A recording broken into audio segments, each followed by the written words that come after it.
এরকম উচ্ছে আলু দিয়ে মাছের রসা খেয়ে দেখুন বন্ধুরা। আমি আজকে ফার্স্ট প্রথমেই করব। দিয়ে দেবো স্বাদ মতো নুন, আর দিয়ে দেবো হলুদ, আর ভেজে রাখা আছে মাছ। এটাকে হালকা করে নেড়ে চেড়ে ভালো করে লাল লাল করে ভেজে নেবো, তাহলে কিন্তু তিতোটা লাগবে না।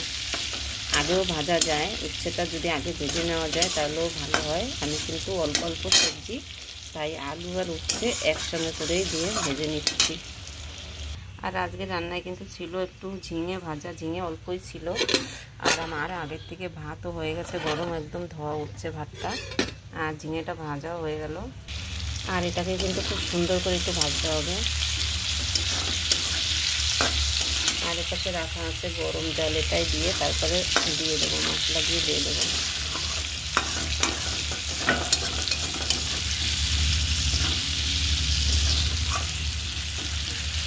আলাদা আলাদা করে ভেজে নিলে এই যে উচ্ছের যে তিতোটা, মানে ভালো করে ভাজা হয়ে গেলে কিনা উচ্ছের তিতোটা বেশি একটা থাকে না।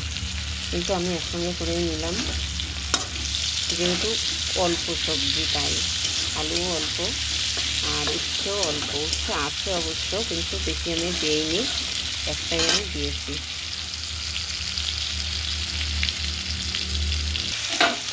দিয়ে দিলাম মশলা, ভাজা হওয়ার পরে জল দিয়ে দেবো। এরকম কিন্তু উচ্ছে আলু দিয়ে অতনীয় স্বাদে কিন্তু আপনারা করে খেতে পারেন। আমি করে দেখালাম আপনাদের। আর বড়াল পরিবারের স্বাগত জানাই সবাইকে। সবাই ভালো থাকবেন, সুস্থ থাকবেন, রাখছি, বাই।